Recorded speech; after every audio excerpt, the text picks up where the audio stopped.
नमस्ते माँ शारदे काश्मीरपुरवासिनी प्रार्थये त्वामहं नित्यं विद्याज्ञानं च देहि मां। आदरणीय बड़े भाई डॉक्टर मोहन गुप्ता जी, आदरणीय कार्यक्रम संचालक श्रीमान मनोज गोयल जी,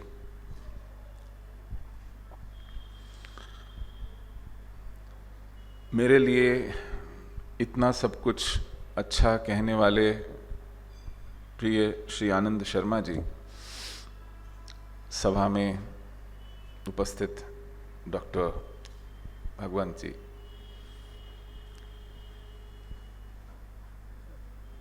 केडिया जी भी हैं यहीं, सॉरी, वरिष्ठ अधिवक्ता और पूर्व बार एसोसिएशन अध्यक्ष श्रीमान प्रमोद केडिया जी, मुझे क्षमा कीजिए, मैं सभा में बाकी सबको जिन्हें पहचानता हूं या पहले से मिला हूं उन्हें नाम से नहीं पहचान रहा हूं, समय का अभाव भी है। मैं उत्तिष्ठ भारतीय का बहुत आभारी हूं और डॉक्टर मोहन गुप्ता के स्नेह का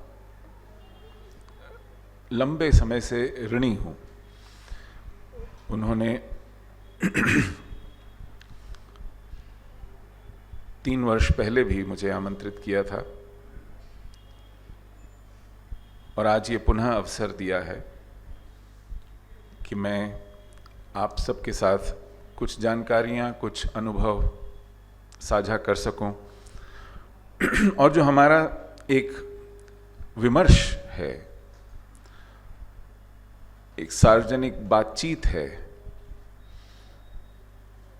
उसको 2 कदम और आगे बढ़ाएं। पिछली बार जब मैं आया था तब भी विषय कश्मीर था, आज भी विषय कश्मीर है, लेकिन एक बहुत बड़ा गुणात्मक अंतर है।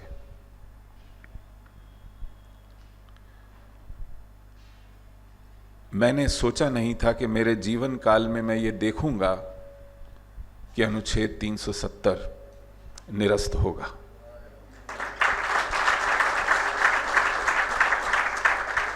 सच कह रहा हूं, ये भीतर से कह रहा हूं। आज भी जब मैं उस क्षण को याद करता हूं, उस समय 5 अगस्त 2019 मैं एबीपी न्यूज़ के स्टूडियोज में बैठा था। पिछले 48 घंटे से अटकलें चल रही थीं कि कश्मीर में क्या होने जा रहा है, कि अमरनाथ यात्रा बीच में रोक दी गई है। पहली बार हुआ ऐसा कि वहां पर जो सैलानी गए हैं, पर्यटक गए हैं, उनसे कहा जा रहा है कि आप अपनी छुट्टियां, अपनी यात्रा समाप्त करके निकल जाइए। बड़ी संख्या में अतिरिक्त सुरक्षा बल भेजे गए। वहां के स्थानीय नेताओं ने, जिन्हें हम मुख्य धारा के राजनीतिज्ञ कहते हैं, मेन स्ट्रीम पार्टीज, उनके धमकियों भरे वक्तव्य आ रहे थे। ऐसा किया तो वैसा होगा, खबरदार अगर कुछ किया तो। और इस सब के बीच समाचार चैनल्स में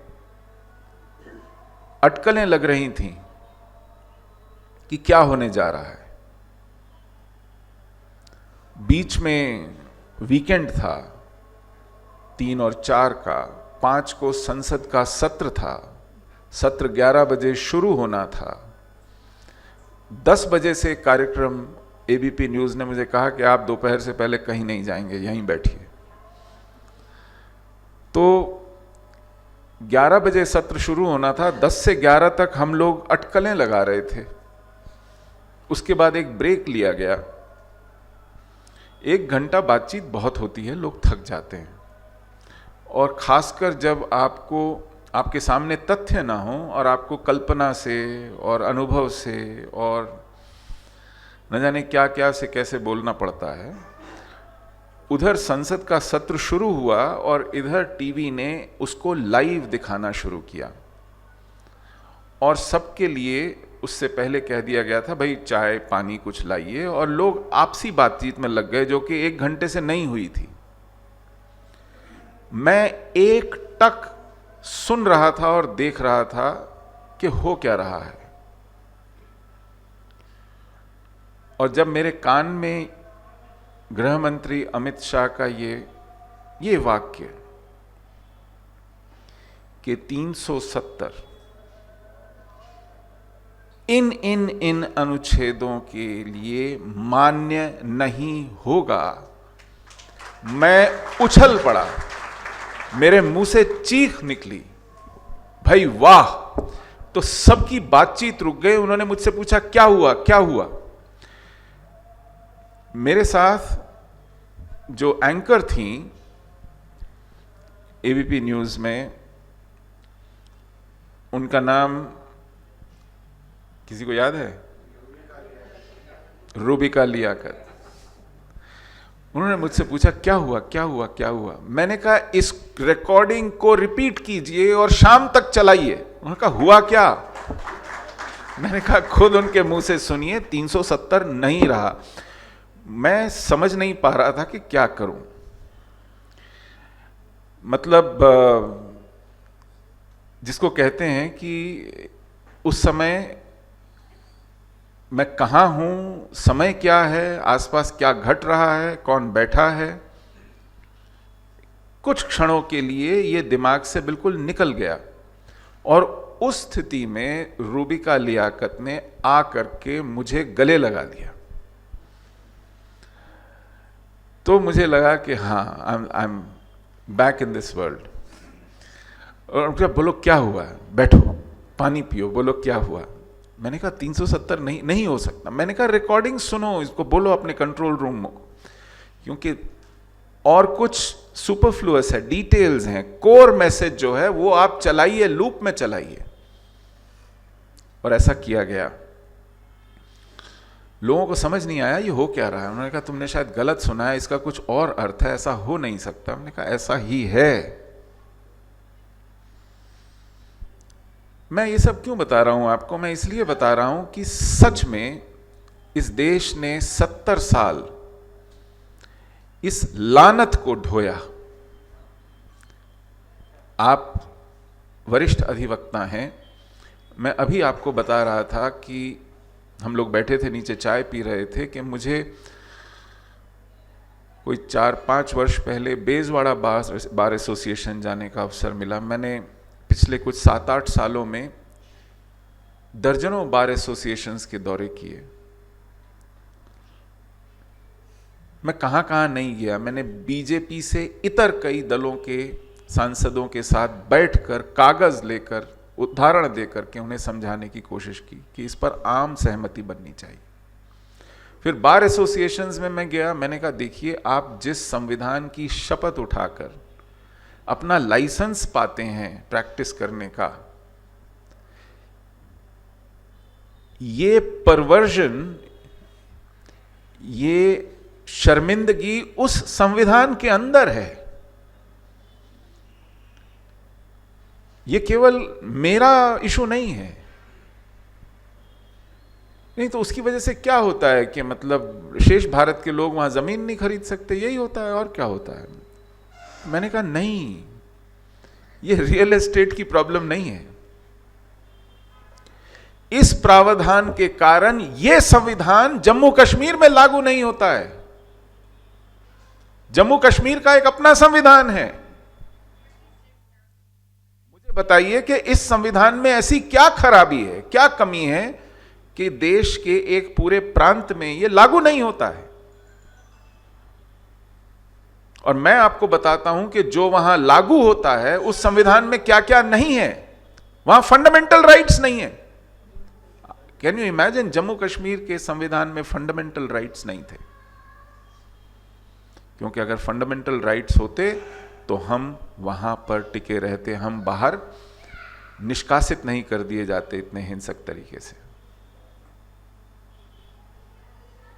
वहां का संविधान वहां की सरकार को अपने नागरिक नए सिरे से परिभाषित करने की एक आजादी देता है, जिसके कारण वहां पर रहने वाले लाखों भारतीय लोकसभा में तो वोट दे सकते थे, लेकिन वहां की पंचायत में चुनाव लड़ना छोड़िए, वोट नहीं दे सकते थे। अपने बच्चों को वहां के राजकीय संस्थानों में पढ़ा नहीं सकते थे, वहां की सरकार में उसके उपक्रमों में नौकरी नहीं कर सकते थे, वहां 1 इंच जमीन नहीं खरीद सकते थे, मकान नहीं बना सकते थे, दुकान नहीं खरीद सकते, कोई भी अचल संपत्ति नहीं ले सकते थे। ये तो वहां के रहने वाले लाखों लोगों का हाल था, वहां से बाहर रहने वाले लोगों की तो बात ही छोड़ दीजिए। आरक्षण का लाभ जो पूरे देश में हमारे वंचितों को मिलता था, वो नहीं मिल सकता था। जेंडर इनजस्टिस था, अगर वहां की बेटी राज्य के बाहर किसी से शादी करती थी तो उसके बच्चे उसकी पैतृक संपत्ति को नहीं पा सकते थे। हां, अगर बेटा बाहर शादी करता है, पाकिस्तान से लोग बीवियां लेकर के आए और उनको वहां का नागरिक बनाया, लेकिन भारत की बेटी, वहां पैदा हुई बेटी वंचित कर दी गई। ऐसी ऐसी विकृतियां थीं उस संविधान में। और मैंने कहा, आप क्योंकि विधि से, संविधान से, विधायिका से जुड़े हैं, हम लोग कितना भी चिल्ला लें, याचिकाएं डालें सुप्रीम कोर्ट में, जिस दिन इस देश के दर्जन भर बार एसोसिएशन से भी एक कंबाइंड पिटिशन सुप्रीम कोर्ट जाएगी कि why are we carrying on this shame, this humiliation, उस दिन शायद आंखें खुलें। क्योंकि हम लोगों को तो इंटरेस्टेड पार्टी बना लिया गया है कि साहब ये तो इनका कोई आइडियोलॉजिकल प्रॉब्लम है या इनको कोई एलर्जी है या कोई सनक है। जब आप कहेंगे कहीं और, तो मैं इंदौर में भी गया, इंदौर में बेंच है एक हाई कोर्ट की, जबलपुर हाई कोर्ट की, वहां पर भी मेरी बात हुई, मेरी बात कानपुर में हुई, मेरी बात लखनऊ, कई बार एसोसिएशंस मैंने जाकर ये सब कहा। केरला में गया, मैं कोच्चि में बार एसोसिएशन के पास गया, मुझे याद पड़ता है, मैं याद कर रहा हूं जैसे जैसे नाम याद आ रहे हैं। गोवा में गया और उन लोगों ने आश्वासन दिए, पता नहीं समय मिल पाता है नहीं मिल पाता है, क्या किया मैंने, फॉलो अप नहीं किया, लेकिन ये थोड़ी सी जानकारी आपको इसलिए दे रहा हूं कि ये अपने आप में एक पहाड़ जैसे सर के ऊपर, छाती के ऊपर था, जो हट गया। भारत का संविधान वहां लागू नहीं होता था और शुरुआती दिनों में तो सुप्रीम कोर्ट का दखल नहीं था उस राज्य में, भारत के चुनाव आयोग का दखल नहीं था उस राज्य में, लेखा परीक्षक जिसको आप कंट्रोलर एंड ऑडिटर जनरल कहते हैं, उसका दखल नहीं था वहां पे। मनमानी होती थी। बाद में नए जो संशोधन हुए संविधान में और फंडामेंटल राइट्स आए, जैसे राइट टू इंफॉर्मेशन आया, राइट टू एजुकेशन आया, ये मूलभूत अधिकारों की सूची में शामिल हुए, वहां नहीं था। प्रिवेंशन ऑफ करप्शन एक्ट आया, अगर आपको याद हो, बोफोर्स के चलते जब बहुत बदनामी हुई तत्कालीन राजीव गांधी सरकार की, तो उन्होंने ही टॉस्ड अ सॉप, उन्होंने एक झुंझुना दिया, देखिए अब मैं एक बड़ा कड़ा भ्रष्टाचार निरोधक कानून ला रहा हूं, प्रिवेंशन ऑफ करप्शन एक्ट। वो सच में कड़ा कानून था, उसके तहत कन्नी मोरी और राजा जैसे, कलमाड़ी जैसे लोग जेल गए, चिदम्बरम को भी जाना पड़ा जेल, कुछ दिन तिहाड़ में रहना पड़ा, लेकिन जम्मू कश्मीर में वो लागू नहीं होता था। मानो वहां के पॉलिटिशियंस और ब्यूरोक्रेट्स दूध के धुले हुए थे। ये हालत थी। 100 से ज्यादा ऐसे कानून थे इस देश के, महत्वपूर्ण कानून। Prevention of misuse of religious places of worship act नहीं लागू होता था, तो उसका सीधा सीधा परिणाम यह था कि वहां की मस्जिदों के लाउड स्पीकर्स से पत्थरबाज जुटाए जाते थे अगर कहीं एनकाउंटर हो रहा हो तो। आइए आइए, हिंदुस्तानी फौज, काफिरों की फौज मुजाहिदों को घेरे खड़ी है, आइए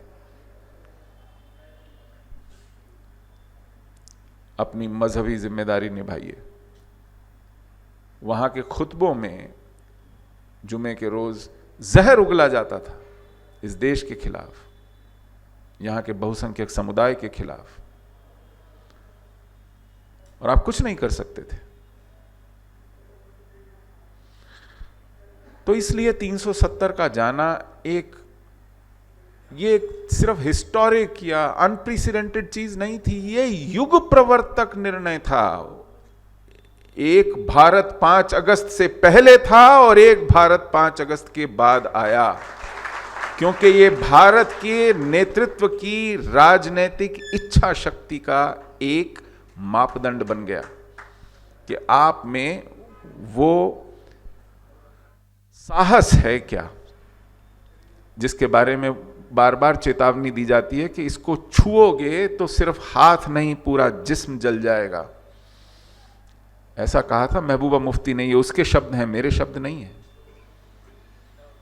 खून की नदियां बहेंगी, पूरा देश में आग लग जाएगी, ऐसा कहा जाता था। और लोग इन घुड़कियों में आ जाते थे, आते रहे।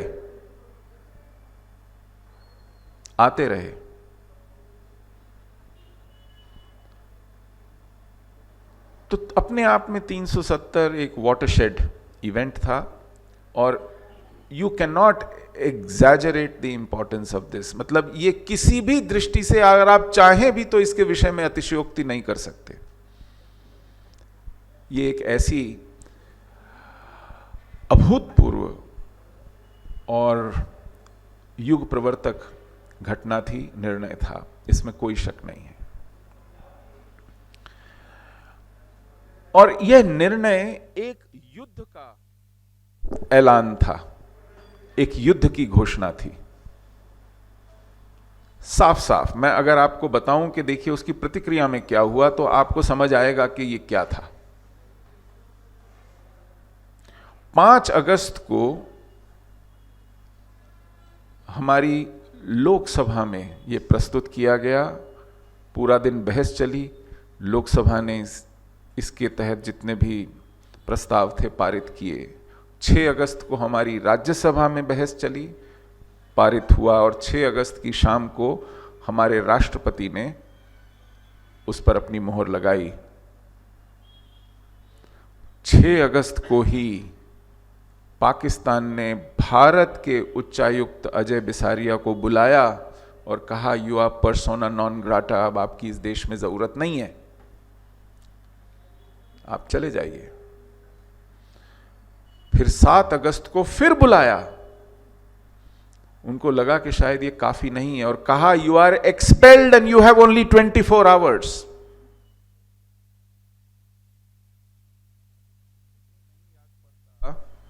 कि इस देश ने, इसे ठीक कर दीजिए, मुझे नहीं याद पड़ता कि इस देश ने पाकिस्तान के उच्चायुक्त को कभी भारत से रवाना किया हो।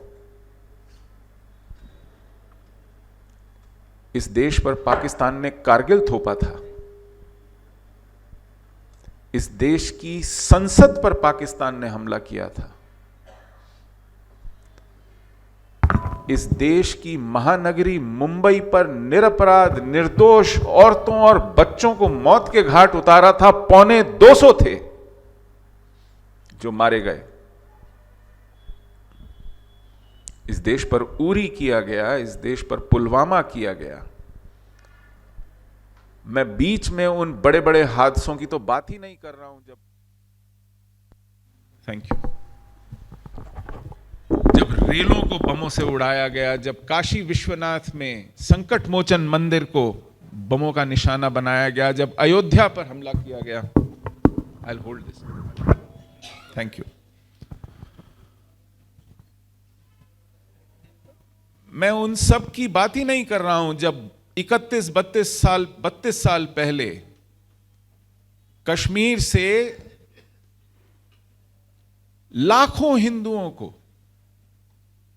अपनी जड़ों से उखाड़कर हिंसा और बर्बरता के साथ निष्कासित किया गया। इस देश में खालिस्तान जैसे अभियान को शह दी गई। मैं इन सब की, मुझे दशकों तक याद नहीं पड़ता ऐसा कोई उदाहरण जब भारत ने पाकिस्तान के राजदूत को इस तरह धक्के मार के निकाला हो। और हमने क्या किया था? हमारी संसद ने अपने अधिकार क्षेत्र का प्रयोग करते हुए एक तय प्रक्रिया के तहत खुली बहस करके वोट कराकर अपने संविधान में कुछ संशोधन किए थे। केवल इतना किया था हमने, और पाकिस्तान ने यह किया। और चीन ने क्या किया? 7 अगस्त को भारत के राष्ट्रपति ने मुहर लगाई थी। 13 अगस्त चीन संयुक्त राष्ट्र संघ की सिक्योरिटी काउंसिल में हाजिर हो गया कि हमें इस मुद्दे पर बहस करनी चाहिए। China is one of the P5 countries, जो 5 वहां की सिक्योरिटी काउंसिल के स्थायी सदस्य हैं, उनमें से एक चीन है। तो बाकी 4 स्थायी सदस्यों ने, रूस, फ्रांस, ब्रिटेन और अमेरिका ने चीन को साफ साफ कह दिया कि यह हमारे विचार योग्य मुद्दा नहीं है। साफ साफ कह दिया। चीन ने आग्रह किया कि हम बंद दरवाजे पर इस पर औपचारिक चर्चा कर लेते हैं। उस औपचारिक चर्चा का भी यही जवाब निकला कि घर जाइए, यह हमारे विचारणीय मुद्दा नहीं है। चीन उस पर भी नहीं माना। दिसंबर आते आते यह 2 बार फिर सिक्योरिटी काउंसिल गए। मुझे नहीं याद पड़ता कि भारत चीन को लेकर सिक्योरिटी काउंसिल कभी गया हो, कभी गया हो। हमारी भूमि पर उसका कब्जा है। गलवान में हमारे 20 सैनिक मारे गए। डोकलाम में वो घुस आया था। जब शी जिनपिंग पहली यात्रा पर थे भारत की, मोदी जी उन्हें साबरमती में गुजरात का रिवर फ्रंट दिखा रहे थे, तो चुमार में उनकी सेना घुस आई थी। मजाल है कि हमने उनसे भी शिकायत की हो कि तुम्हारी सेना हमारी भूमि पर क्या कर रही है।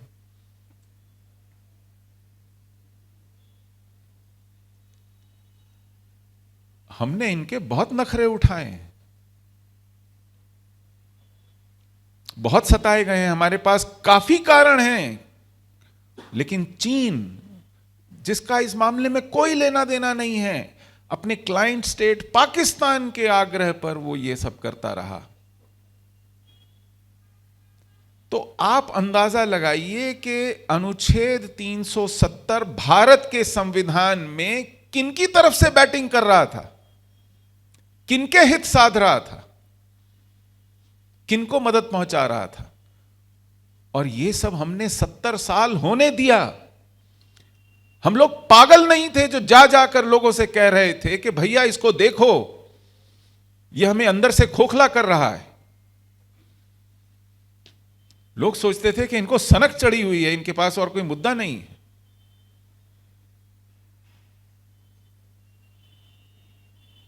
ये प्रतिक्रिया हुई। तो इसलिए मैं बार बार कहता हूं, I can not exaggerate the importance of its repeal from Indian constitution. It was incredible moment for someone like me. I'll be grateful for life to those who thought through this process, जिन्होंने इसको ध्यान से देखा और बहुत meticulously, बहुत सूझबूझ के साथ, बुद्धिमता के साथ। टेक्निकली मैं आपको बताऊं, 370 हमारे संविधान में अभी है, निकाला नहीं गया है, लेकिन वो हमारे संविधान में रह करके सिर्फ एक बात कहता है कि जम्मू कश्मीर भारत का अभिन्न अंग है, बस। क्योंकि टेक्निकली उसी संविधान, उसी प्रावधान में, उसी अनुच्छेद में उसको हटाने के जो प्रावधान हैं वो ऐसे थे कि उसमें बहुत दिक्कत थी, आप उसको हटा नहीं सकते थे। उसको हटाने का एक प्रावधान यह था कि कश्मीर की संविधान सभा से उसकी अनुमति ली जाए। संविधान सभा 1957 में निरस्त हो गई थी अपना संविधान बनाकर। जम्मू कश्मीर राज्य ने जब अपना संविधान बना लिया,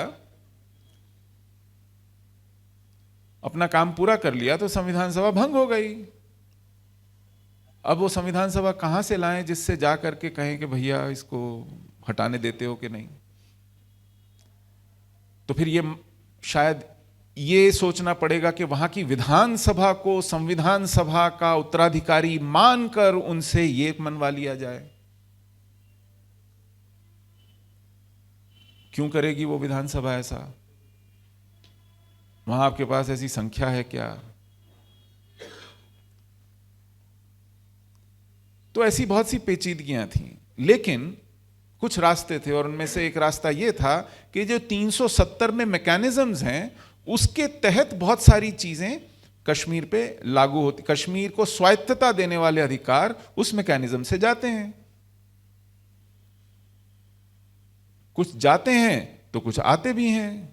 अब जैसे सुप्रीम कोर्ट का दखल नहीं था, तो कुछ वर्षों बाद वो दखल कर दिया गया उसी मैकेनिज्म से। चुनाव आयोग का दखल नहीं था, तो कुछ वर्षों बाद वो भी कर दिया गया। कंट्रोलर ऑडिटर जनरल का भी दखल किया गया। वहां के चीफ मिनिस्टर को प्राइम मिनिस्टर बोला जाता था, उस एनॉमली को भी ठीक किया गया। इस देश में 2 प्राइम मिनिस्टर थे, 2, 4, 5, 7 साल नहीं, 1968 तक 20 साल से ज्यादा इस देश में 2 प्राइम मिनिस्टर रहे, उसको भी दुरुस्त किया गया। लेकिन यह सब टिंकरिंग थी। इसको आप सतह पर थोड़ा बहुत खुरचना, थोड़ा बहुत मिटाना, थोड़ा बहुत,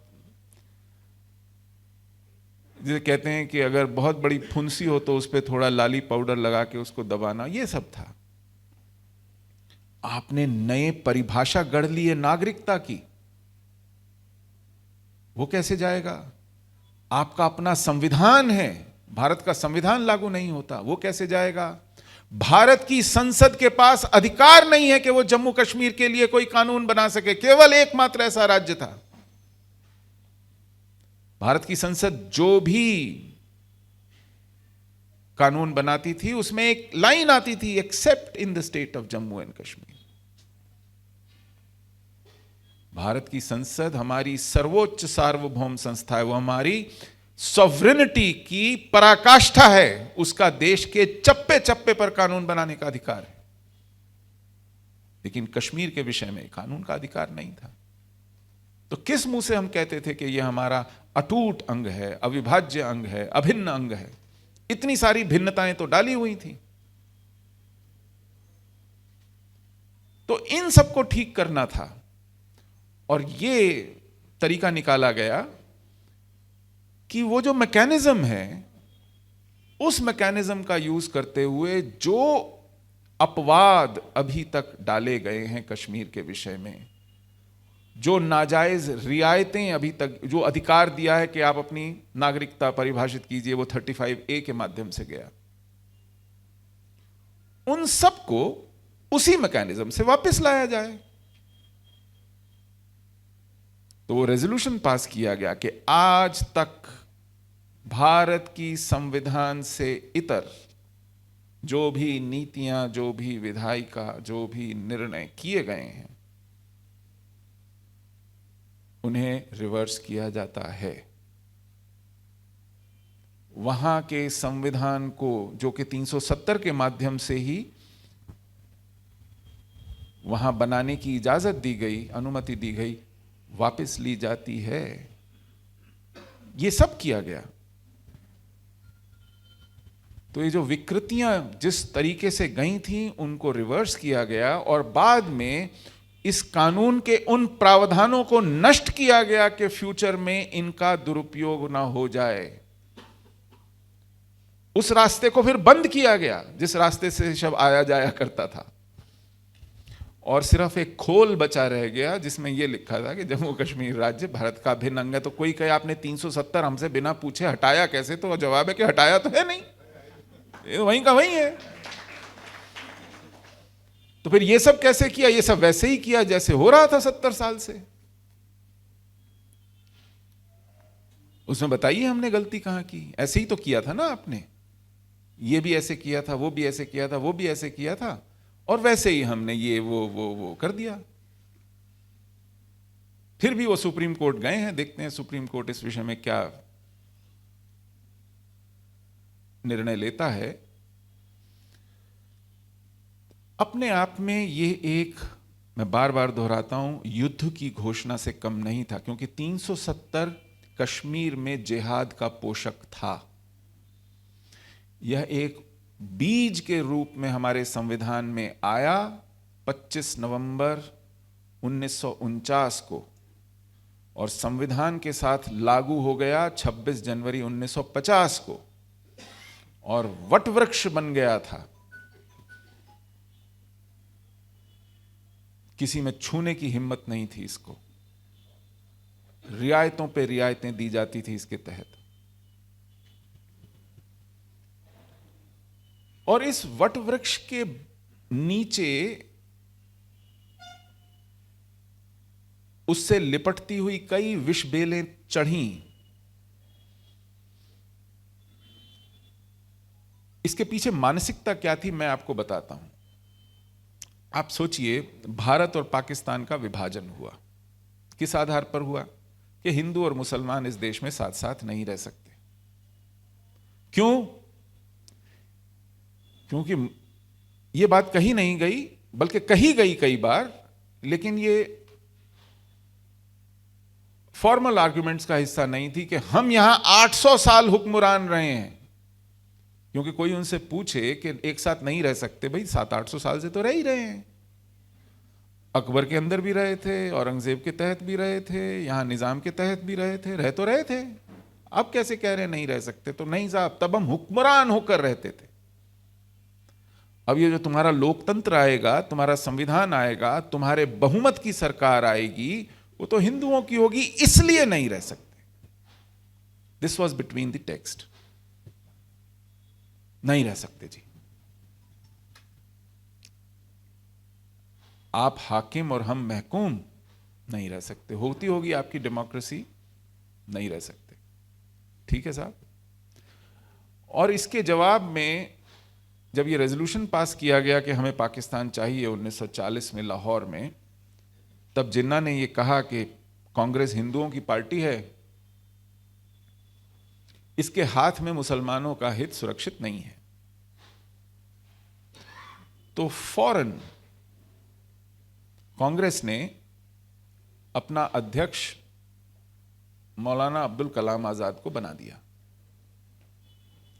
कहा देखो, अब तो हमारा अध्यक्ष भी मुसलमान है, हम भी मुसलमान पार्टी हो गए।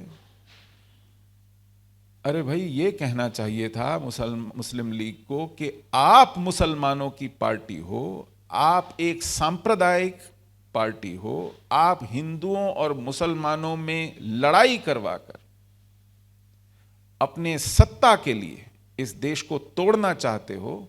You are bigots, you are communal bigots and you hate Hindus, which is why you do this. ये कहने की जगह कहा देखो भैया, अब हमारा भी अध्यक्ष मुसलमान है, हम भी मुसलमान हो गए। आप तो हमको हिंदू हिंदू कहते थे, हम हिंदू कहां हैं? इस पर मोहम्मद अली जिन्ना के, and it is his word, these are his words, these are show boys of Congress. ये उनके शब्द हैं। मौलाना अब्दुल कलाम आजाद, रफी अहमद किदवई, आसफ अली, खान अब्दुल गफ्फार खान, ये कांग्रेस में कुछ मुसलमान चेहरे थे। तो उन्होंने कहा these are the show boys of Congress, ये दिखाने के दांत हैं। असली ताकत तो नेहरू गांधी के हाथ में है, और ये मुसलमानों को बेवकूफ बना रहे हैं अपना अध्यक्ष मौलाना आजाद को चुन के। ये दिखाने के दांत हैं, ये शो बॉयज।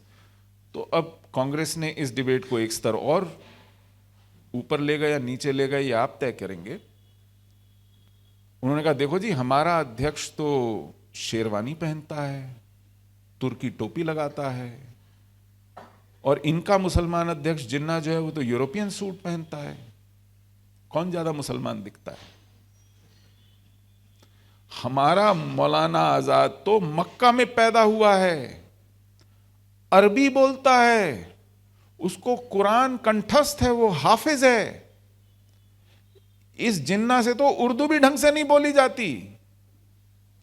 ये शराब पीता है, ये खंजीर खाता है, ये पोर्क बड़े शौक से खाता है। इसका और हमारे मुसलमान अध्यक्ष का क्या मुकाबला? डिबेट यहां पहुंच गई।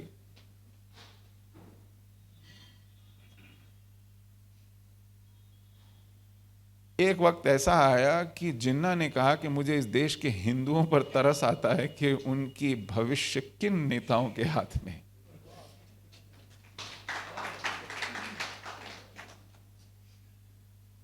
सच में, मतलब इन हिज इंटीमेट कॉन्वर्सेशन ने कहा कि ये क्या लोग हैं।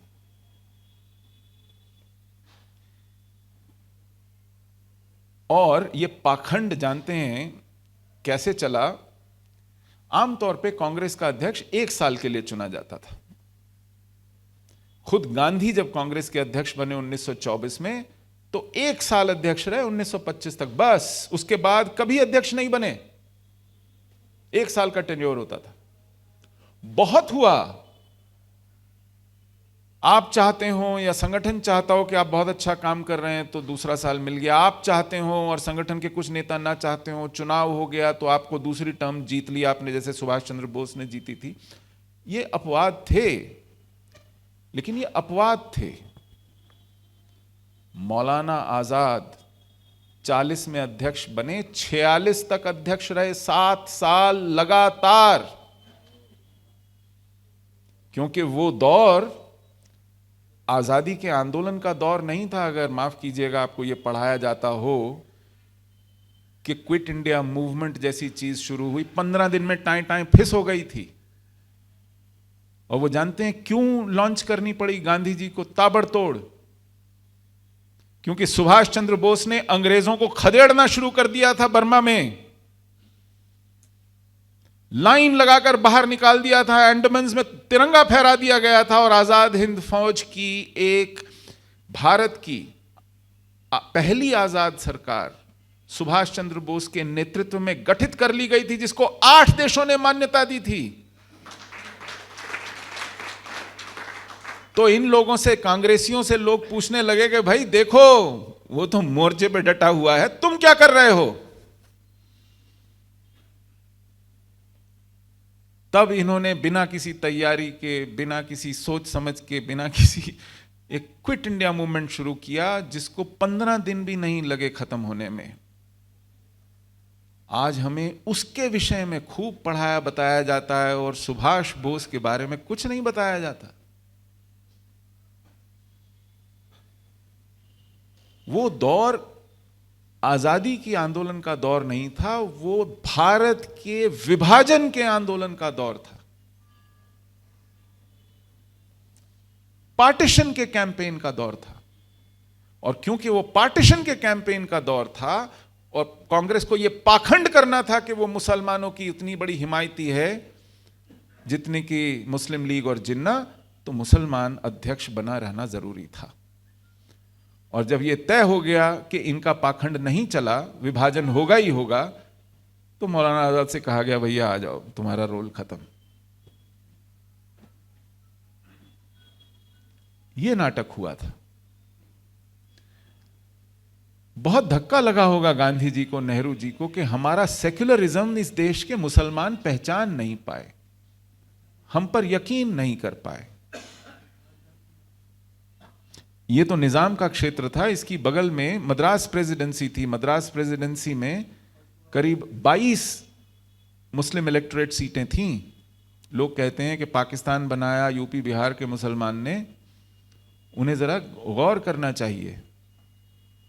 इस मद्रास प्रेसिडेंसी में 22 मुसलमान सीटें थीं। मुस्लिम लीग भी लड़ी, कांग्रेस भी लड़ी। स्कोर जानते हैं क्या रहा? कांग्रेस 0, मुस्लिम लीग 22। बॉम्बे प्रेसिडेंसी में 28 सीटें थीं, स्कोर क्या रहा? मुस्लिम लीग 28, कांग्रेस 0। मोहम्मद अली जिन्ना मुंबई बाईकुला से जीते चुनाव। 95% सीट्स जो मुस्लिम इलेक्टोरेट्स की थीं, मुस्लिम लीग जीती।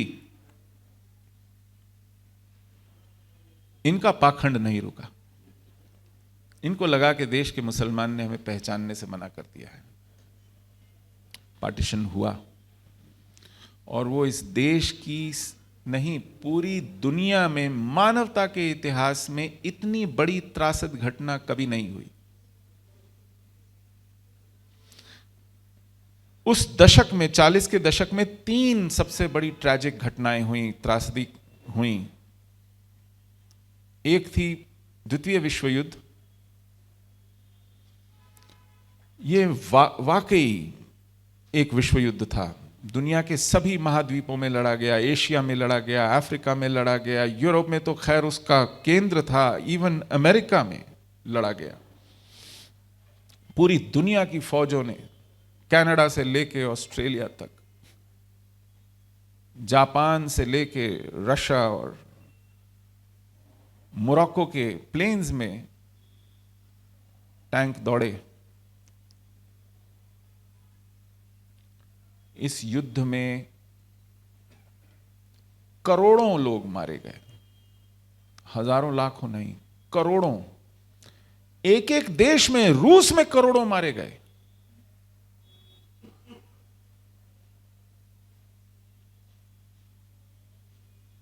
एक शहर लंदन खंडहर बना दिया गया, बस्तियों की बस्तियां उजड़ गईं, तबाह हो गई थी दुनिया। दूसरी बड़ी त्रासदी हुई, यह युद्ध 7-8 साल चला। 1939 में शुरू हुआ, 1945 तक चला। दूसरी सबसे बड़ी ट्रेजेडी हुई द जूइश होलोकास्ट, यहूदियों का संहार। मानवता के इतिहास में ऐसा माना जाता है, और खासकर एक पहचान को केवल उसकी आस्था के आधार पर इतनी निर्ममता से उसका समूल नाश करने की कोशिश की जाए, मतलब उनको भूखा रखा जाए, उनको बिना दवा इलाज के रखा जाए, उनसे 24 में से 18 घंटे काम कराया जाए, अगर वो थक जाएं, बेहोश हो जाएं तो उन्हें मार दिया जाए, उनकी हड्डियों से बटन बनाए जाए, उनके शरीर से साबुन निकाला जाए, औरतों और बच्चों को गैस चेंबर्स में गला घोट कर मार दिया जाए। और कुछ 2-4 हजार, 10-20 हजार, लाख, 2 लाख नहीं, 30-40 लाख, चाहे वो बूढ़े हों, महिलाएं हों, बच्चे हों, निर्ममता के साथ निहत्थे लोगों को जानवरों की तरह बाड़ों में रखा जाए और एक एक करके गैस चेंबर्स में, बॉयलर्स में, फर्नेसेस में। हृदय विदारक था। यह हुआ। और तीसरा था भारत का विभाजन। दुनिया ने इतने कम समय में, साल भर से कम का समय, जूइश होलोकॉस्ट को तो फिर भी 8-10 साल हुए चलते हुए, साल भर के समय में इतनी बड़ी संख्या के अंदर, इतनी हिंसा के साथ लोगों को अपने घरों और जड़ों से उखाड़ कर दरबदर होते नहीं देखा था।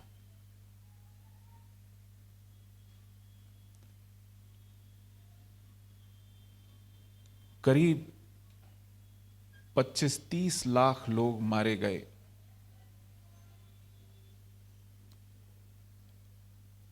अगर आप एक छोटा मोटा औसत भी निकालें तो 25 से 30 हजार लोग रोज मारे जाते रहे। कितने? 25 से 30 हजार लोग, किसी बीमारी या महामारी से नहीं, किसी बाढ़ या भूकंप से नहीं, हिंसा से। आप सोच सकते हैं, इस देश ने यह देखा, यह रक्त रंजित काल था, भीषण काल था। एक दिन ऐसी घटना हो जाए तो लोग पीढ़ियों तक याद रखते हैं। ये 20, 25, 30 हजार लोग ऑन एन एवरेज, औसतन रोज मार दिए जाएं, day after day, week after week, month after month.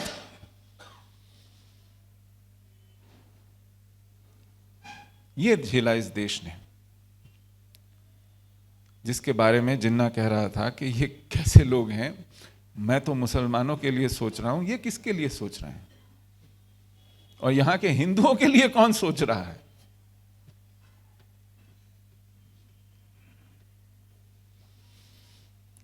लेकिन ये दो शख्स, ये जो वहां जब सत्ता का हस्तांतरण हुआ, कभी किसी और समय बताऊंगा कि हमारा स्वाधीनता संग्राम और उसके बारे में बताया गया इतिहास कितना बड़ा पाखंड है। आज का विषय बहुत बड़ा विषयांतर हो जाएगा। तो ये मान लिया गया कि हमें मुसलमानों का विश्वास जीतना है, दिल जीतना है। वो हमें समझने में शायद असफल रहे हैं, और वो हमारी कमी रही होगी कि हम उन्हें समझा नहीं पाए। तो हमें प्रयास करते रहना है। और फिर जब महाराजा हरि सिंह के सौजन्य से जम्मू कश्मीर राज्य जैसा प्रदेश भारत में आया, जिसकी अधिकांश जनसंख्या मुसलमान थी, तो उनको लगा कि ये तो एक जबरदस्त लेबोरेटरी है। इसके माध्यम से हम ना सिर्फ दुनिया को बल्कि अपने देश में जो मुसलमानों को हमने रोक लिया है, इनको बता पाएंगे कि देखिए हमारी आपके प्रति कितनी सदाशयता थी।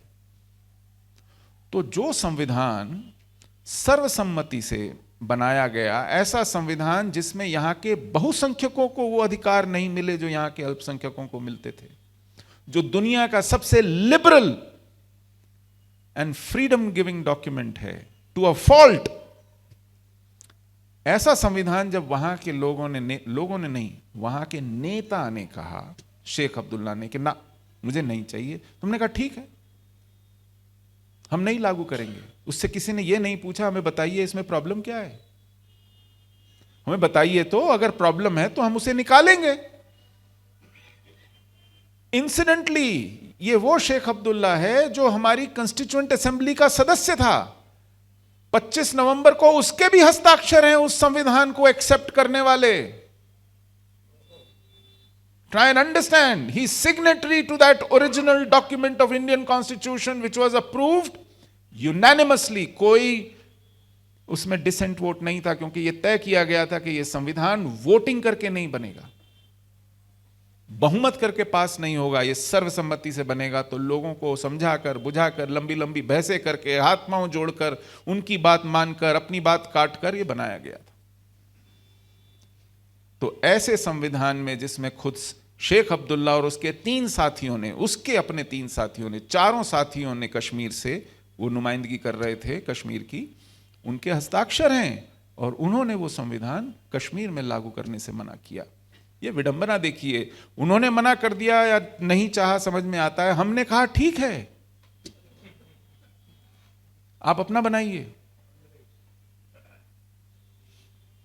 और उसके लिए 370 जैसी चीज लाई गई, और जब 370 जैसी चीज लाई गई, क्योंकि वहां पर डिसेंट वोट की गुंजाइश नहीं थी, तो doctor Bhimrao Ambedkar, who was the chairman of the drafting committee and who was the first law minister of India, in his capacity as law minister and in his capacity as chairman of the drafting committee, he never missed even a single session of constituent assembly.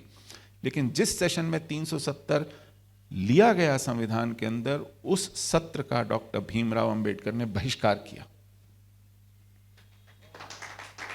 सच में उनकी स्मृति को नमन करता हूं, वो दूर तक देख सकते थे।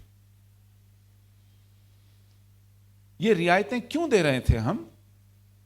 संविधान सभा को ये पोल पट्टी पढ़ाई गई कि देखो कश्मीर युद्धग्रस्त है, कोई 38-40% हिस्सा पाकिस्तान के कब्जे में है, विवाद संयुक्त राष्ट्र संघ के पाले में है, 10 चीज़ें होनी हैं, 10 चीज़ें हो रही हैं, जब ये सब सेटल हो जाएगा इसको हटा देंगे। ये एक टेम्पररी प्रोविजन है, कृपया मान जाइए, टेम्पररी एंड ट्रांजिएंट प्रोविजन है। ये चैप्टर 21 में है कॉन्स्टिट्यूशन के।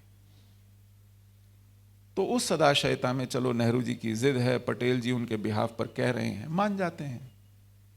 ये बाकी की विकृतियां बाद में आई कि अब हम अपना कॉन्स्टिट्यूशन बनाएंगे, अब हम अपनी सिटीजनशिप रीडिफाइन करेंगे, अब हम अपना झंडा लाएंगे, अब हम चीफ मिनिस्टर को प्राइम मिनिस्टर कहेंगे, ये बाद में आती हैं चीजें। और आप ये कंसेशंस दे रहे हैं, आप ये अपवाद सिद्ध कर रहे हैं, आप नई नई विकृतियां आने दे रहे हैं। क्यों? क्योंकि आपको दिल जीतना है। ये दिल जीतने की बीमारी बहुत पुरानी है, बहुत पुरानी है। सबका विश्वास चाहिए, ये उस विकृति का हिसाब।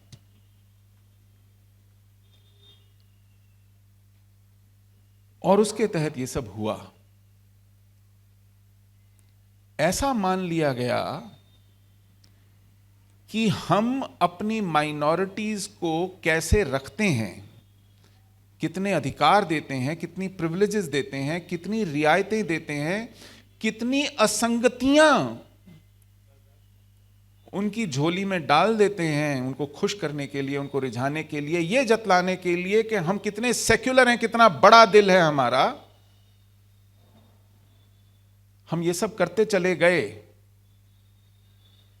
मैं आज भी जानना चाहता हूं, जब हम अपवाद सिद्ध करते हैं, रियायतें देते हैं, आज तो क्यों देते हैं? चलिए, तब तो हम मान सकते थे कि ये एक थ्योरी है।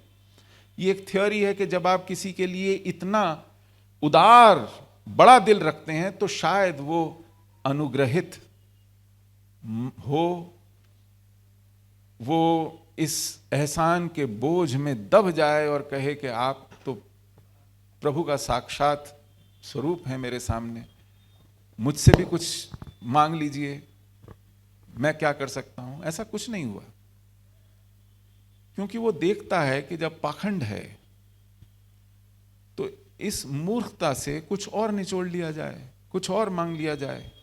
और क्योंकि जम्मू कश्मीर उनकी रजामंदी से नहीं आया था, उनको पता है कि ये मजबूरी में हमको आना पड़ा क्योंकि महाराजा ने दिया है साइन करके, तो अब इसको अलग कैसे करें। पहले स्वायत्तता के नाम पर, फिर और कंसेशंस के नाम पर, फिर इमेजिनरी ग्रीवेंसेस के नाम पर, फिर 10 तरीके के आरोप लगाकर आप और कुछ और दीजिए कहते कहते आप यहां तक पहुंचे कि 1990 में आपने वहां पर रहने वाले थोड़े बहुत हिंदुओं को, जो अनुपात में 5% नहीं थे, वहां पर जिहाद, एक हिंसक जिहाद फैला करके निकाल बाहर किया। यह था उनका अनुग्रह मानना आपकी उदारवादी नीतियों का। लेकिन हम आज भी उदार हुए जा रहे हैं। हम सीखते नहीं हैं अनुभव से कि इस उदारता को मूर्खता समझा जाता है, लेकिन ये उदारता निभाई गई। कहा गया, देखिए, दुनिया से कहते थे, देखिए हमको जरा सेक्युलरिज्म का सर्टिफिकेट दीजिए ना। आप लोगों ने हमारा मुल्क बांट दिया। पाकिस्तान के मुसलमानों को पता कर चलना चाहिए कि अगर वो साथ में होते तो देखिए हम कितनी रियायतें देते। कश्मीर में देखिए हमने कितना बड़ा दिल दिखाया है। अरे आपने क्या किया है जानते हैं? पाकिस्तान का मुसलमान या पाकिस्तान मांगने वाला मुसलमान तो ये कह रहा था ना कि मैं इस देश के लोकतंत्र में, इस देश के पंथ निरपेक्ष संविधान में, इस देश की संसद, चुनी हुई पॉपुलर संसद में, इस देश की डेमोक्रेसी में यकीन नहीं रखता क्योंकि ये हिंदुओं की है। यही कह रहा था ना वो। तो कश्मीर का नेता भी तो वही कह रहा है, फिर उसे दे देते। पाकिस्तान क्यों बन? तब तो आप कह रहे थे कि नहीं, अब आप दे रहे हैं। और आप किस उम्मीद में दे रहे हैं कि पाकिस्तान कहेगा अरे अरे अगर आप ऐसा देना चाहते हैं तो चलो बंद करो, बंटवारा शटवारा, वापस आ जाते हैं। तो क्या मूर्खता है। आप उसकी पृथकतावाद, उसके अलगाव को उसकी घृणा को, आपके प्रति उसके अंदर जो विश है उसकी लीडरशिप में, उसके वर्ल्ड व्यू में आपके प्रति जो एक सुपीरियरिटी कॉम्प्लेक्स है, आप उसको तस्लीम कर रहे हैं और आप कह रहे हैं कि ठीक है, मेरा संविधान निकृष्ट है, आप उत्कृष्ट हैं, आप अपना हिसाब किताब अपने आप चलाइए। तो जो हिसाब किताब पाकिस्तान बनाकर वो अपना चला रहे थे, आपने देश, आजाद देश की भूमि पर एक पाकिस्तान बना दिया जम्मू कश्मीर में। यही किया ना। पाकिस्तान में तो आपने बॉर्डर खींच के उनको अपना संविधान, अपनी संसद दे दिया। यहां बॉर्डर नहीं खींचा, बाकी सब कुछ किया। तो देश की भूमि पर एक आपने पाकिस्तान बनाया और उसका नतीजा ये दिया उन्होंने, सिला ये दिया, एक बहुमत होने के बावजूद, वो मुस्लिम मेजॉरिटी स्टेट था, आपने उसको मुस्लिम स्टेट बना दिया। वहां केवल मुसलमान का बहुमत था, आपने उसको इस्लाम के वर्चस्व का स्थान बना दिया।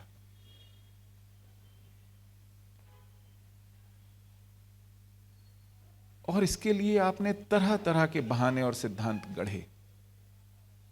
और जब ये किया तो 70 साल इसके तहत जो एक व्यवस्था पनपी, वो बहुत गहरे तक चली गई।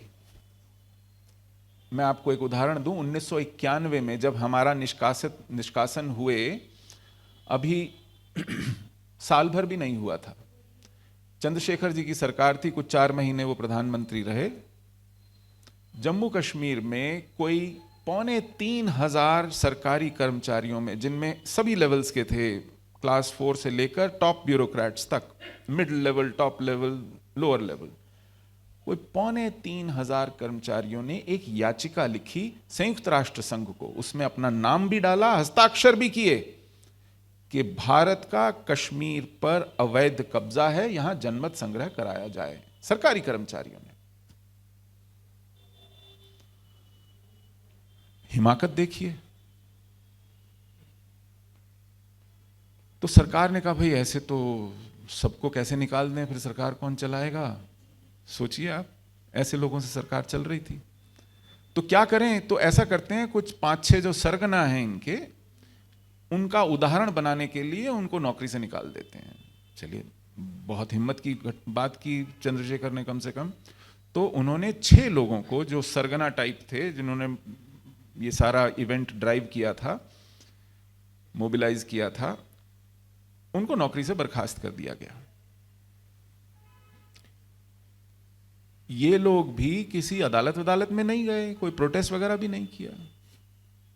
2008 में इन 6 के 6 लोगों को किसी कोर्ट ने आदेश नहीं दिया था, कोई धरना प्रदर्शन भी नहीं हुआ था,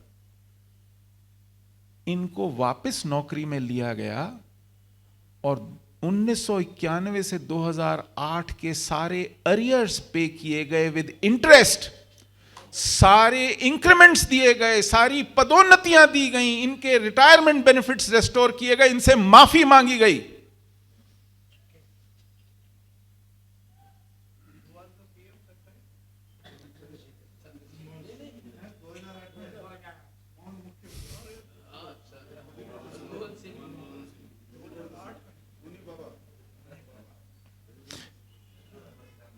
नहीं, मैं देखिए, ये जम्मू कश्मीर राज्य के सरकार के कर्मचारी थे,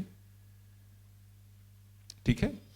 जम्मू कश्मीर राज्य की कर्मचारी, अब जब चंद्रशेखर थे तब तो केंद्र शासित प्रदेश था वो, मतलब केंद्र शासित प्रदेश नहीं था, तब गवर्नर का शासन था वहां पर। तो गवर्नर के माध्यम से केंद्र सरकार ने इनको बर्खास्त किया था। 2008 में वहां शासन था गुलाम नबी आजाद का।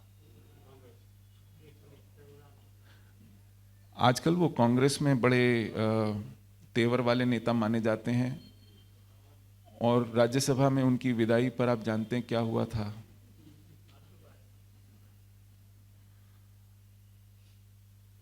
तो ये वापस लिया गया इनको। ये पकड़ है जिहाद की कश्मीर में। वहां के मीडिया पर, वहां की एकेडेमिया पर, वहां की पुलिस पर, वहां की लोअर जुडिशरी पर, सर मजिस्ट्रेट देखता तक नहीं है कि नाम किसके हैं, उसके खिलाफ जुर्म क्या है, बेल दे देता है। और हर बार प्रोसिक्यूशन को हाई कोर्ट, सुप्रीम कोर्ट तक आना पड़ता है वो बेल कैंसिल कराने के लिए, क्योंकि मजिस्ट्रेट कहता है भैया मैंने यहां रहना है, मुझसे एक्सपेक्ट मत करो। वो उसका बहाना है, बेसिकली मिली भगत है। अब्दुल कयूम वहां की बार एसोसिएशन का प्रेसिडेंट है, सुप्रीम कोर्ट ने उस बार एसोसिएशन को डीरिकॉग्नाइज कर रखा है। वो बार एसोसिएशन का प्रेसिडेंट है। वो हाई कोर्ट में एक जज के सामने, जब जज उनसे कहता है कि बिहेव योरसेल्फ, वो भारतीय संविधान की धज्जियां उड़ा रहा था, उसको भला बुरा कह रहा था, तो जज ने कहा mind your language senior counsel, your licence to practise is under the oath of the same constitution. आप इस कॉन्स्टिट्यूशन को इस तरह डिस्पैरेज नहीं कर सकते। तो अब्दुल कयूम ने मुंह पर उस जज से कहा था, I dare you to do your worst, क्या कर लोगे मेरा? और वो जज चुप मुंह करके बैठ गया था। ये वहां की बार एसोसिएशन का अध्यक्ष है, और वकील किसी भी समाज के एलीट माने जाते हैं, कॉन्शियंस कीपर्स माने जाते हैं। ये घुसपैठ है, वो हुर्रियत के केसेस लड़ता है, वो अपने आप को हुर्रियत का कहता है, और उसको वहां के सारे वकील मिलकर चुनते हैं। कश्मीर की बार एसोसिएशन वहां के हाई कोर्ट जजेस चलाते हैं, एकमात्र बार एसोसिएशन है देश में। तो ये वहां की एजुकेशन सिस्टम में, बुरहान वानी का बाप हेडमास्टर था, उसने अपने दोनों बेटों को जिहाद में भेजा। जो अपने दोनों बेटों को जिहाद में भेजेगा, उसने बाकी पीढ़ियों को क्या पढ़ाया होगा? सैकड़ों हजारों बच्चों को। वहां के मीडिया में, वहां की होटल ओनर्स एसोसिएशन, शिकारा वालाज association, house boat owners association, chambers of commerce, college teachers association, एक एक जगह शिकंजा है। 370 का हटना एक घोषणा थी, पहला स्टेप था। उसे आखिरी स्टेप मान लेना एक बहुत बहुत बहुत बड़ी भूल होगी, क्योंकि उसकी छत्र छाया में जो जिहाद पनपा है, आपने उसको बीन बीन कर निकालना है। आपको चुन चुनकर उस व्यवस्था के अंदर भीतर घुसे हुए विषधरों को निकालना है। यह काम 2.5 साल हो गए हैं, अभी शुरू होना बाकी है, अभी शुरू होना बाकी है। इस व्यवस्था में महबूबा मुफ्ती वाली गठबंधन सरकार ने सैयद अली शाह गिलानी के नवासे को, ध्योतरे को, उसकी बेटी के बेटे को रिसर्च ऑफिसर रखा था शेर कश्मीर इंस्टीट्यूट में, बिना नौकरी की एडवर्टाइज किए, बिना इंटरव्यू लिए, बिना एंट्रेंस एग्जाम दिए, जहां पर रिसर्च ऑफिसर की जगह ही नहीं थी, कोई रिसर्च ही नहीं होता है, एक पोस्ट क्रिएट कर दी, लगा दिया। जहां हिजबुल मुजाहिदीन के सरगना सैयद सलाहुद्दीन के 4 बेटे सरकारी नौकरी पे हैं, और जब वो फोन करता था मुजफ्फराबाद पाकिस्तान से किसी मिनिस्टर को, तो वो खड़े होकर जनाब जनाब जनाब जनाब करके बात करता था और कहता था बल ये कहां पोस्ट करना है, कहां प्रमोट करना है। ये है वहां की व्यवस्था। और अभी महीने भर पहले तक, 2 महीने पहले तक, वो सैयद अली शाह गिलानी का बेटा काम कर रहा था सरकार में, और कुल मिला के सिर्फ 10-11 लोग निकाले गए हैं इस सरकार से पिछले 2.5 साल में।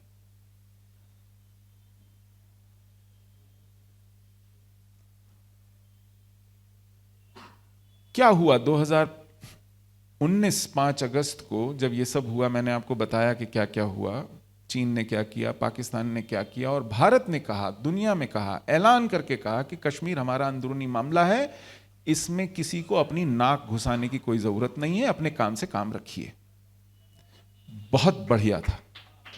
भारत की सरकार ने कहा अपना काम देखिए, हमारी संसद, हमारा संविधान, हमारी प्रक्रिया, हमारी मर्जी। ईयू को पता नहीं क्या शौक चल रहा है, उन्होंने कहा भाई कश्मीर में मानवाधिकारों का हनन हो रहा है और यूरोपियन पार्लियामेंट इसके ऊपर एक विशेष चर्चा के लिए सत्र बुलाएगी। पाकिस्तान ने कुछ देशों के माध्यम से वहां ये सब करने की जुगत बिठाई। भाई मैंने बहुत समय तो नहीं ले लिया, I am sorry, are you guys?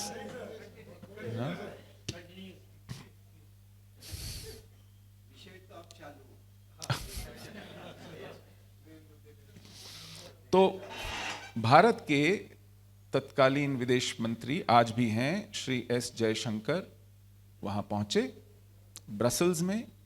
उन्होंने उन सब शीर्ष जो नेतृत्व है यूरोपियन पार्लियामेंट का, उनको यही बात सामने बिठाकर अच्छे से समझा दी कि हमारा अंदरूनी मामला है, आप अपना समय खराब कर रहे हैं, इससे कुछ होना जाना नहीं है, आप ही की प्रतिष्ठा को बट्टा लगेगा, आप कुछ बोलेंगे हम अनसुना कर देंगे, उसका जवाब देंगे, अच्छा लगता है। और जब उनको लगा कि शायद बात बहुत ज्यादा समझ में नहीं आई है, तो अगले दिन ब्रसल्स में एक प्रेस कॉन्फ्रेंस बुला के पब्लिकली कहा उन्हीं की भूमि पर कि भारत का अपना हमारा मामला है, एक संसद के काम में दूसरी संसद दखल देती अच्छी नहीं लगती, आपकी संसद के अपने विषय हैं, उनको निपटाते रहिए, हमारी संसद को हमारा काम कर लेने दीजिए।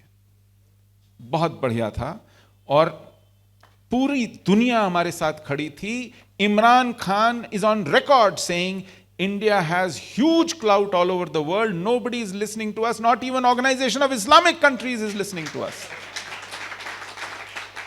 सच में मैं क्या बताऊं, जैसी जो गर्व मैंने 5 अगस्त को महसूस किया था, उन महीनों में लगातार ये 28 अगस्त की बात है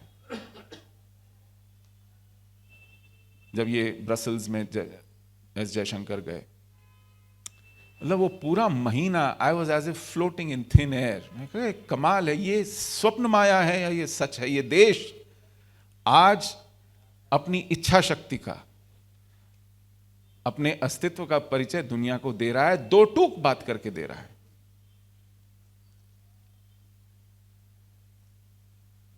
फिर एक घटना घटी। अच्छा, इस दौरान फारूक अब्दुल्ला, मुफ्ती मोहम्मद सईद, ये सब लोग अपने अपने घरों में आराम फरमा रहे थे। इनसे कहा गया कि आप कुछ दिन नजर मत आइए, घर पे रहिए, ये आपकी सेहत के लिए ठीक है, हम आपकी सुरक्षा में बाहर तैनात हैं, किसी चीज की जरूरत हो तो हमें बताइएगा।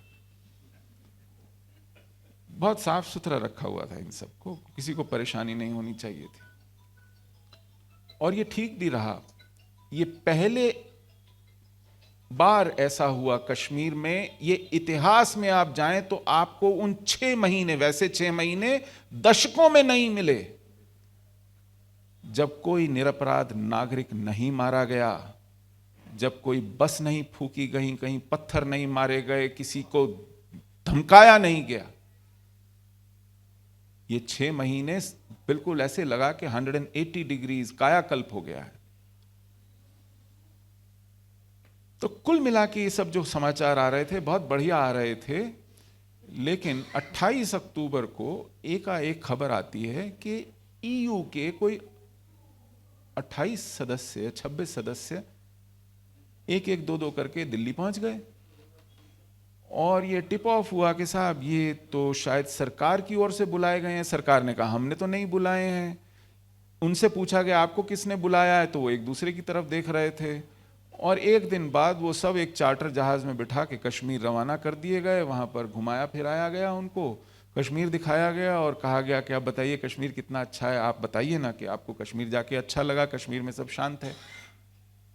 मुझे लगा कि ये देश अगर दुनिया से कह रहा है कि कश्मीर हमारा अंदरूनी मामला है, हम इससे निपटेंगे, हमारे यहाँ फ्री प्रेस है, संसद है, न्यायालय हैं, और वो सक्षम है इन सब की निगरानी करने के लिए, तो आज इसकी क्या जरूरत है कि हम चोरी छुपे दबे पांव कुछ उन्हीं सांसदों को बुला रहे हैं, उसी संसद की सांसदों को जिनको हम अभी हड़का के आए हैं, और यूरोपियन पार्लियामेंट की ब्यूरोक्रेसी की सीनियर लीडरशिप ने पब्लिकली ऐलान किया कि इनको हमने नहीं भेजा है, दे डोंट रिप्रेजेंट अस, ये हमारे तय कार्यक्रम के तहत नहीं गए हैं, European parliament has nothing to do with this, they are in their personal capacity. एक और एम्बैरेसमेंट थी। लेकिन पहली बार लगा कि एक थोड़ी कमजोरी का परिचय है कि जब पूरा देश, सिक्योरिटी काउंसिल, पूरी दुनिया आपके पीछे खड़ी है निर्णयों को लेके, और इमरान खान मारा मारा फिर रहा है, चीन मारा मारा फिर रहा है, कोई सुनने को तैयार नहीं है, तो इसकी क्या जरूरत थी। मैंने कहा चलिए, किसी ने अति उत्साह में और बाद में सकुचाते हुए भारत सरकार ने कहा हाँ हाँ ये हमारे अतिथि हैं, ये कश्मीर आना चाहते थे, हमने केवल सुविधा प्रदान की है। अब कुछ गोल मटोल कहा गया, देखा चलिए इसको अपवाद है, लेकिन जो कुछ हो रहा है बहुत अच्छा हो रहा है, ये एक बीच में किरकिरी आई, एक ग्रास में ले सकते साहब। दिसंबर के महीने में अब भारत में स्थित राजदूतों का एक दल ले जाया गया कंडक्टेड टूर पे कश्मीर में। अब दिसंबर में क्या हुआ आपको मालूम है? 12 दिसंबर को देश की संसद ने CAA पास किया CAA पास। 13 दिसंबर को राष्ट्रपति महोदय ने उसको अनुमोदन दे दिया। 15 दिसंबर को सोनिया गांधी ने रामलीला मैदान में दोपहर 2 बजे रैली की, कहा घरों से बाहर आ जाइए, ये आर पार की लड़ाई है, इस बार चूके तो फिर पीढ़ियां पछताओगे। इनकी रैली यहां खत्म हुई, 2 घंटे के अंदर मेरे घर से मुश्किल से 1.5 किलोमीटर दूर मथुरा रोड पर DTC की 4-5 नई नकोर CNG की बसेस चमचमाती हुई धू धू करके जल रही थी। उन पर पहले पथराव हुआ, यात्रियों को उतरने की मोहलत भी नहीं मिली, किसी तरह दौड़ते कूदते कलाबाजियां खाते औरतें बच्चे निकले और पेट्रोल छिड़क के आग लगा दी गई। पुलिस को पहले से बुलाया गया था, वो संख्या बल में कम थी, और रीइंफोर्समेंट आई, ये पीछे दौड़े, दंगाई भागे, आसपास के घरों में घुस गए, इनको पकड़ पकड़ के निकाला गया, पीटा गया, गिरफ्तार किया गया। अधिकांश लोग भागे जामिया मिलिया इस्लामिया की तरफ, जो मुश्किल से आधा किलोमीटर दूर है। पुलिस पीछे पीछे दौड़ी, ये कैंपस में घुस गए, इन्होंने कहा कि अब हम अपने गढ़ में आ गए हैं, सुरक्षित हैं। पुलिस ने कहा बच्चों गड़बड़ कुछ नहीं होता, ये उसमें भी घुस गए। फिर ये अपने लाइब्रेरीज में जाके उल्टी सीधी किताब पकड़ के पढ़ने का नाटक करने लगे। आप लोगों ने देखे होंगे वो वीडियो। ये पुलिस भी घुसी, ठीक वहीं से गर्दन से पकड़ा, बाहर लाई, घसीटा, मारा पीटा, जेल में कर दिया बंद। तो 15 दिसंबर को ये सब कुछ हुआ, और 15 दिसंबर की रात को इनकी नानियां, दादियां, माताएं चौराहे पर आईं, CAA के विरोध में नहीं, हमारे बेटे बेकसूर हैं, छोड़ दो, इनको बड़ा पीटा जा रहा है, इनको छोड़ दो, इनको माफ कर दो, इनसे कोई गलती नहीं हुई है, ये कोई और थे, आपने गलत लोगों को पकड़ लिया, ये कहने आए थे। और फिर हमारे देश की टूल किट ऑपोजिशन वहां पहुंच गई, उन्होंने कहा नहीं नहीं नहीं, आप CAA का विरोध कर रहे हो। CAA का मतलब होता है सिटीजनशिप अमेंडमेंट एक्ट, ये मुसलमानों के खिलाफ है। और नानियां, दादियां, उनके साथ कुछ कवि भी आ गए, कुछ एक्टर भी आ गए, कुछ सिंगर भी आ गए, ढोल बाजे भी आ गए, बिरयानी भी आ गई, और धरना शुरू हो गया। अब दिसंबर के महीने में दिल्ली में आप गद्दे वद्दे बिछा के तंबू तान के धरने पे बैठे हो, आपको लाठी गोली चलाने की जरूरत नहीं है। आप 4 फायर ब्रिगेड बुलाइए, पानी की बौछार मारिए, वो गोली से भी ज्यादा तेज होती है, साफ कीजिए भाई साहब। दिल्ली और यूपी का कनेक्टिंग रोड है वो, आपने घुटनों पे ला दिया था 5 लाख कम से कम दिल्ली वासियों को, जो रेंगते रेंगते घंटों अपना सफर करते थे, जो कुछ मिनटों का था। वो दिन और आज का दिन है, CAA के रूल्स नोटिफाई नहीं हुए हैं।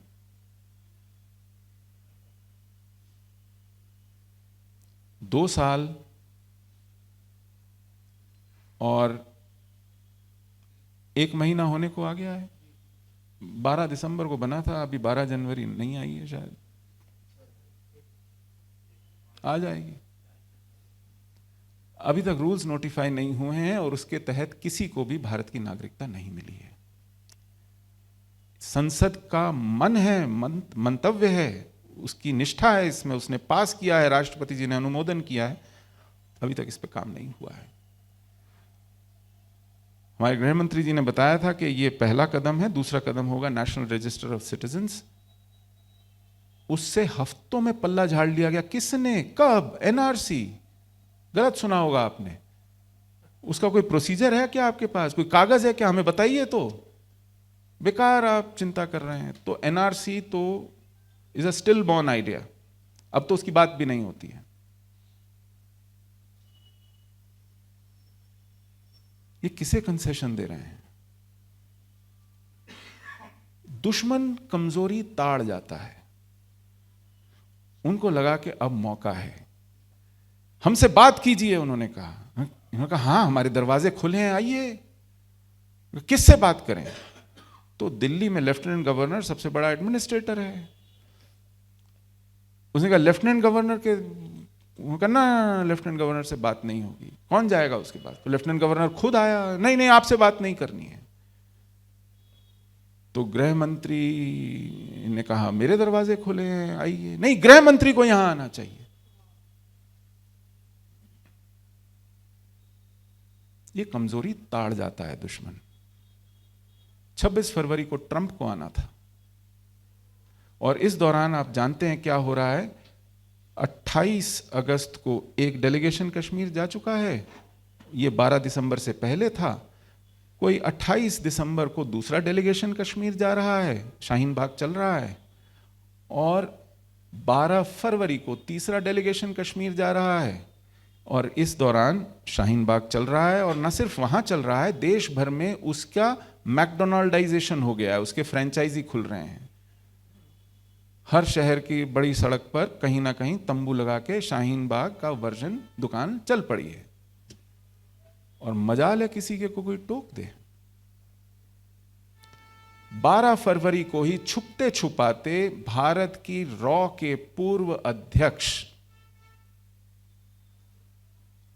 मिस्टर दुल्लत फारूक अब्दुल्ला से जाते हैं मिलने, जो कि हाउस अरेस्ट है, बिना सरकार की मर्जी के आप जा नहीं सकते।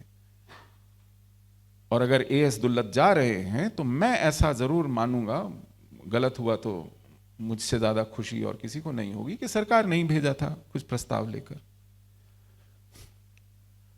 अब वो जाते हैं और बाद में पता चलता है कि वो गए थे।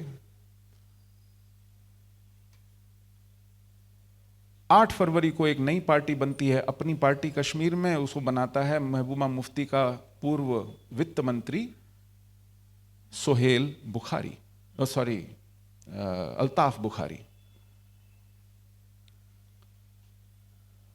और इधर 12 फरवरी को दुल्लत साहब वापस आते हैं, और 15 फरवरी को ये जो एक हफ्ता पहले पार्टी बनी है अल्ताफ बुखारी अपने 24 सदस्यों के साथ दिल्ली में अवतरित होता है, और ये 24+1 प्रधानमंत्री के साथ 1 घंटा चर्चा में बिताते हैं।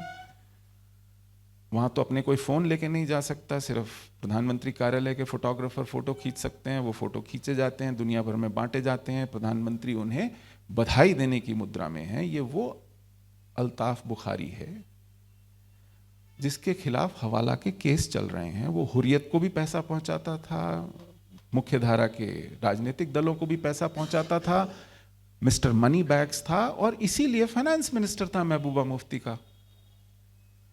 As if that was not enough, उसकी गाड़ी से आरडीएक्स और एम्युनिशन बरामद हुआ था, जिसका केस अलग से चल रहा है, होंडा अकॉर्ड में पकड़ा गया था। ये केसेस चल रहे हैं। और फिर उसके बाद वो हमारे गृह मंत्री से मिलते हैं, इस बार 2.5 घंटे गुजारते हैं,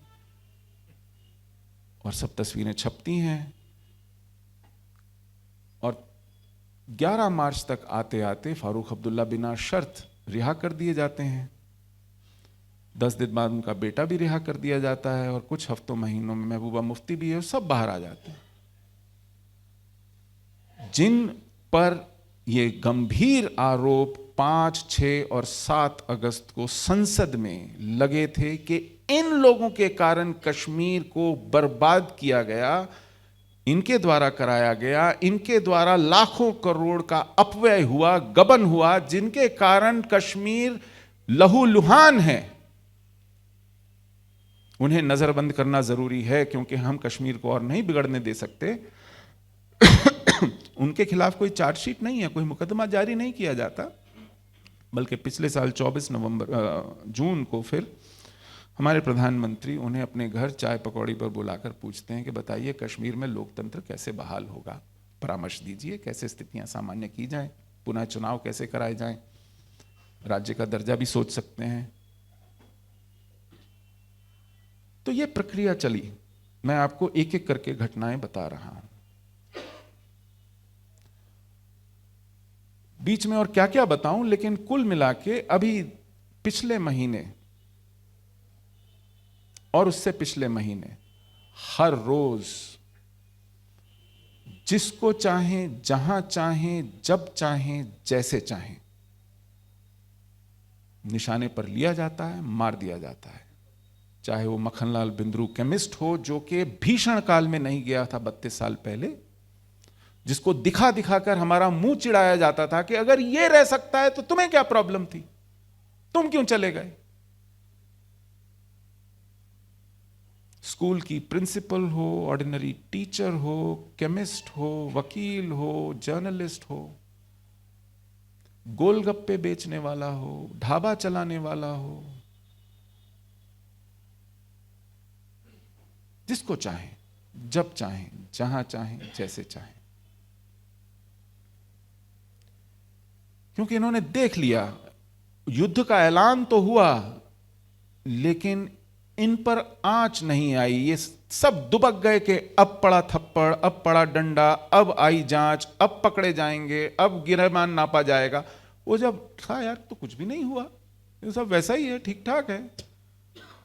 तो उठे, निकले, कहा भाई चलो जरा देखा जाए पुनः। अब सब यथावत वापस है और अब यथावत वही एनकाउंटर चल रहे हैं, लोग मारे जा रहे हैं। और जो तब नहीं भागे थे या जो बीच में इस सुरक्षा के एहसास को लेकर,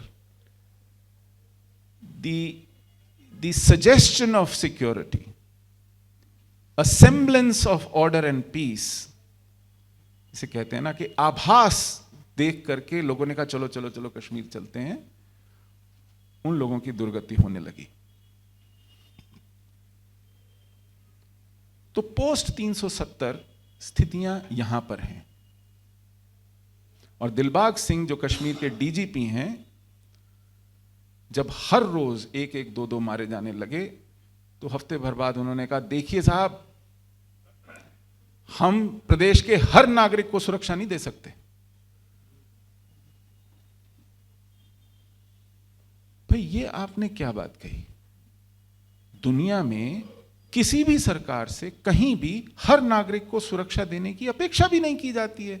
अगर आपका सुरक्षा का कॉन्सेप्ट यह है कि हर नागरिक के साथ आप 4 पुलिस वाले बंदूक आगे और बंदूक पीछे लेके चलेंगे, तो वैसी सुरक्षा तो कोई भी सरकार किसी भी नागरिक को नहीं दे सकती, आपसे अपेक्षा भी नहीं थी। तो आप ये क्या कह रहे हैं?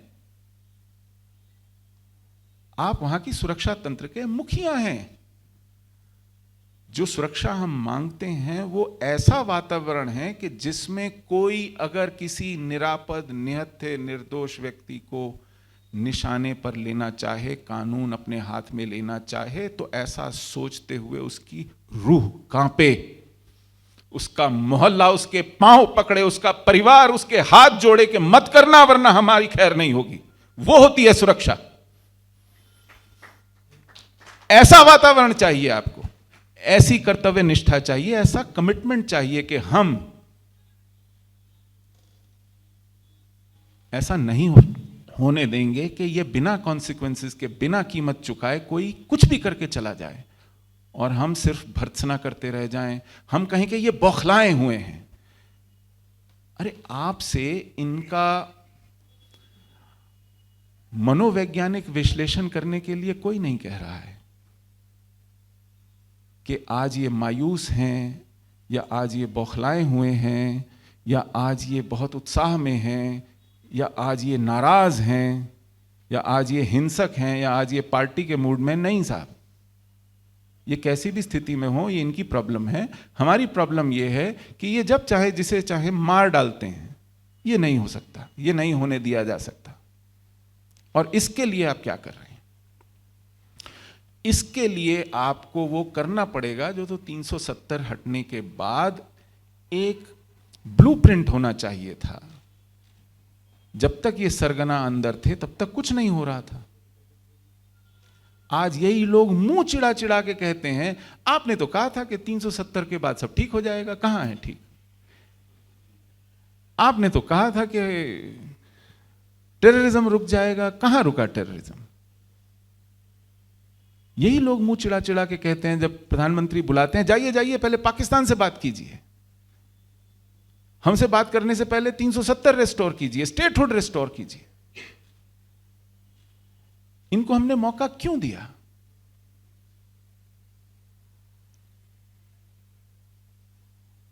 ये उदारता के, दरिया दिली के लायक नहीं है। कितने प्रधानमंत्रियों को कितने धोखे खाने के बाद, कैसे कैसे अनुभवों के बाद ये समझ में आएगा क्यों नहीं एक इंस्टीट्यूशनल मेमोरी के तहत या एक हिस्टोरिकल प्रोसेस के तहत हम सीखते हैं, समझते हैं कि यहां क्या होगा और क्या नहीं होगा, कैसे चलेगा और कैसे नहीं चलेगा। ये एक बहुत बड़ी चैलेंज है इस वक्त, और समय धीरे धीरे हाथ से जा रहा है। ये एक स्वर्णिम अवसर था जब 370 हटने के बाद एक बहुत बड़ा साइकोलॉजिकल एडवांटेज हमारे पास था और वो बैकफुट पे थे। उस वक्त हम जो भी करते, पूरी दुनिया हमारे साथ खड़ी थी और बहुत कुछ करने की आवश्यकता नहीं थी, सिर्फ सिस्टमैटिकली। और हमारे पास जानकारियां थीं, हमारे पास जानकारियां हैं, हमारा सुरक्षा तंत्र, हमारा गुप्तचर तंत्र, हमारे इंस्टीट्यूशनल मेमोरी ऐसी है, बशर्ते कि आप पढ़ना, देखना, जानना चाहते हो और आप पर उदारता की सनक न हो। अगर आप दिल जीतने के चक्कर में, जिहादियों के हाथ में तिरंगा थमाने के चक्कर में और उनसे वंदे मातरम गंवाने की जिद पे अड़े रहे तो ये कभी नहीं होने वाला है। वो गाएंगे वंदे मातरम, उसका तरीका कुछ दूसरा है, वो आपको पता है, वो आप हमें बताते थे। आप जानते हैं उत्तर प्रदेश में राष्ट्रीय गान बड़ी शान और शौकत के साथ गाया जाता है 15 अगस्त और 26 जनवरी को, मदरसों में भी गाया जाता है। उत्तर प्रदेश ने शाहीन बाग पनपने नहीं दिए वहां। उत्तर प्रदेश ने फोटो चिपकाकर मुआवजे वसूले, घुटनों पे ला दिया, बुलडोजर चलाए जहां जहां इन जिहादियों ने अतिक्रमण किए थे। हमारे पास सारे अनुभव हैं, सारे दृष्टांत हैं। हम क्या चुनना चाहते हैं, हम क्या करना चाहते हैं, ये हमको तय करना पड़ेगा। मैंने बहुत समय ले लिया और मतलब गंदी आदत है कि बस शुरू हो जाता हूं। आपने बहुत धैर्य से सुना, इसके लिए मैं आपका बहुत बहुत आभारी हूं। कुछ बातें छूट गई होंगी, मुझे याद नहीं, कुछ प्रश्न अनुत्तरित रह गए होंगे, हो सकता है। अगर वो बहुत जटिल, कष्टदायक ना हो तो मैं कोशिश करूंगा कि उनका उत्तर दे सकूं। लेकिन बहुत बहुत धन्यवाद, आपने पूरी तन्मयता से सुना। भारत माता की।